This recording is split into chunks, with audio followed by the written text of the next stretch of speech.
جو کافر لوگ ہیں جنہوں نے کفر کیا، اللہ کے دین کا انکار کیا، آپ کی رسالت کا، آپ کے پیغام کا انکار کیا، وہ کہتے ہیں کہ اس پر کوئی نشانی معجزہ کیوں نازل نہیں ہوتا؟ آپ نے تو تاریخ میں اور واقعات میں، احادیث اور روایات کی کتابوں میں اتنے معجزات بنائے ہوئے ہیں، کیا یہ انہوں نے نہیں دیکھے ہوئے تھے؟ اگر دیکھے ہوئے تھے تو پھر ان کا تو یہ سوال ہی عجیب سا بنتا ہے، وہ کیوں سوال کر رہے تھے؟ اس قسم کے معجزات کا کوئی وجود نہیں ہے۔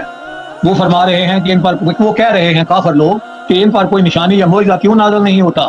میرے پیغمبر، آپ بس ان کو یہ جواب دیں کہ جو گمراہ ہونا چاہتا ہے اللہ اس کو گمراہ ہی رکھتا ہے، وہ ادھر ہی اللہ کا قانون ہے، پھر وہ گمراہ ہی ہوتا چلا جاتا ہے، اور جو اس کی طرف آئے وہ اسے راستہ دکھاتا ہے۔ ہر ایک کو آزادی دی گئی ہے، ہر ایک کو اختیار اور ارادہ دیا گیا ہے، اللہ کریم نے راستہ دکھا دیا پیغمبر کے ذریعے سے۔